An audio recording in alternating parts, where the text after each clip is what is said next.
Masiglang nagsagawa ng gift-giving activity ang Regional Police Community Affairs and Development Unit 6 sa ilalim ng pamumuno ni Police Lieutenant Cecilia T. Tomines, team leader, nito lamang ika-18 ng Setyembre taong kasalukuyan sa iba't ibang lugar sa siyudad ng Iloilo na siyang naisakatuparan sa aktibong pakikipagtulungan ng PNP Retirement and Benefits Administration Unit 6 at Iloilo City Police Office. Layunin ng nasabing programa na magbigay ng tulong at suporta sa mga retiradong pulis na may kapansanan bilang pagkilala sa kanilang sakripisyo at serbisyo para sa kapayapaan at seguridad ng komunidad. Sa pamamagitan ng simpleng pagbibigay, hangad ng RP 6 na maipadama ang pagpapahalaga at malasakit sa mga bayani sa hanay ng pambansang pulisya ng Pilipinas. Bilang bahagi ng programa, ang bawat benepisyaryo ay pinagkalooban ng 5 kilong bigas at grocery packages. Bagamat simpleng tulong lamang, ito ay naglalayong magbigay ng kasiyahan at kaunting ginhawa sa araw-araw na pamumuhay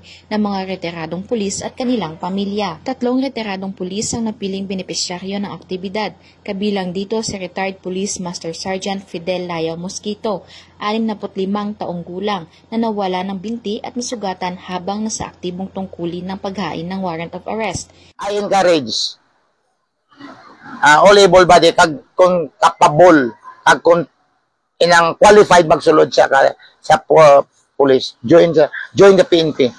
Ako dako pasalamat yo si PNP. PNP nagbuhay sa ako ni sa akong pamilya.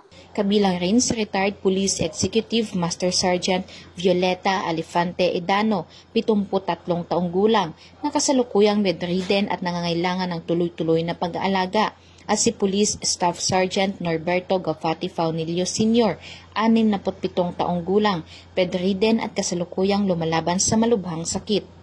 Ayon kay Police Lieutenant Tomines, ang nasabing aktibidad ay hindi lamang isang simpleng gift-giving, kundi isa ring patunay ng pasasalamat at pagkalinga ng kapulisan.